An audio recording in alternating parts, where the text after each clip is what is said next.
Hi there, Dr. Payne and Argument and Advocacy. It's Hannah, and today I'm going to be responding to The Selling of the President by Joe McGinnis. This book was written in 1969, and it's all about the 1968 presidential election and how Nixon's campaign staff used broadcast television as their biggest tool to sell Nixon to the American people as the best presidential candidate.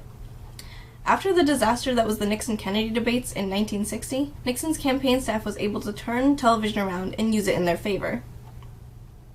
Using television, Nixon's campaign staff was able to edit and control everything that happened.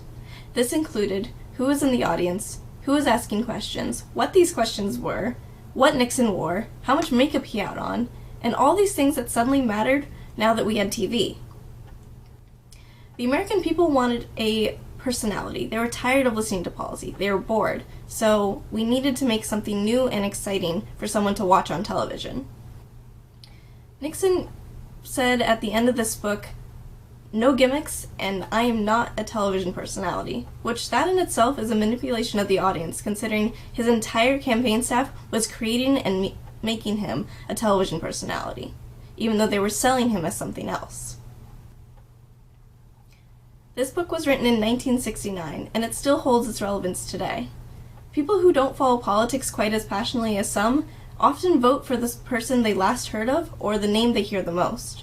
And with television, you hear a lot of names. You're constantly bombarded. Today, most of our news is filtered through mass media, so online, Twitter, Facebook, all these different platforms rather than television or newspaper. And through this mass media, everything can and will be replayed if you mess up. Take, for instance, Howard Dean, 2004 presidential election. He is known for the "I have a scream" speech. You know something? You know something? If you had told us 1 year ago that we were going to come in third in Iowa, we would have given anything for that. And you know something? You know something? Not only are we going to New Hampshire, Tom Harkin, we're going to South Carolina and Oklahoma and Arizona and North Dakota and New Mexico. And we're going to California and Texas and New York. And we're going to South Dakota and Oregon and Washington and Michigan. And then we're going to Washington, D.C. to take back the White House. Yeah! Howard Dean was incredibly excited and passionate when he delivered the speech in 2004. However, his little scream at the end doomed his bid for the presidential election in 2004. John Kerry ended up getting the nomination. You may be thinking when you watch the video, what's wrong with that? But what happened was the mass media took it from something passionate and made it embarrassing.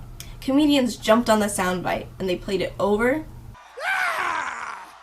and over